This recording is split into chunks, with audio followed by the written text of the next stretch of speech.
just about how to raise a kid. It was all about how the church is going to move forward, how we're going to, and this was in Canada too, this idea of like it's a culture war thing. One interesting thing about that I'll say is so Kristen Dumais wrote about this in Jesus and John Wayne, how like during this time you have this really fascinating kind of strange bedfellow situation where you've got these like premillennial folks who see this just decline into chaos toward the end, right? But then you also have um the reconstructionists who kind of have this like building this dominion, and these folks who've had this very disparate understanding of what the end times are going to look like and what the Christian project should be in the world, kind of become friends with each other in the name of political power, because the Christian right is ascendant in the 70s and 80s, and there's this recognition that we can build this really powerful Christian coalition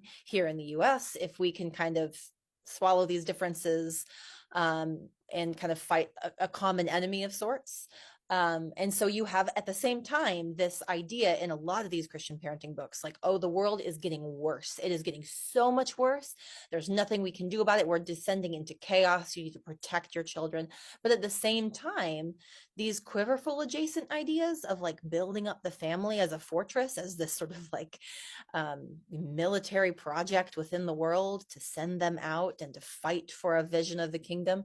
And those exist alongside each other in some sometimes awkward ways. It's uncannily ecumenical.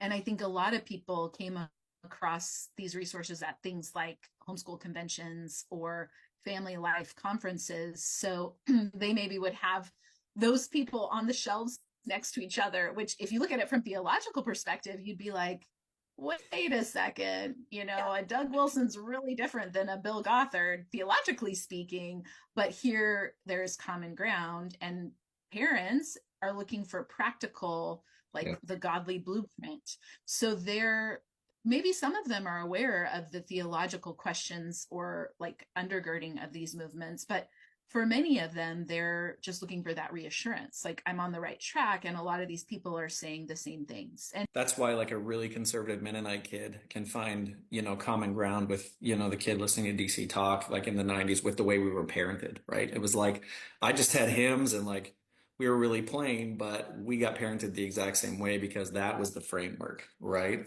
Even though we were in a non-resistant, Rebecca, you know what I'm talking about, very different kind of world, and yet there was complete similarity between me and like the kiddos that were doing Focus on the Family and the stuff you guys are talking about.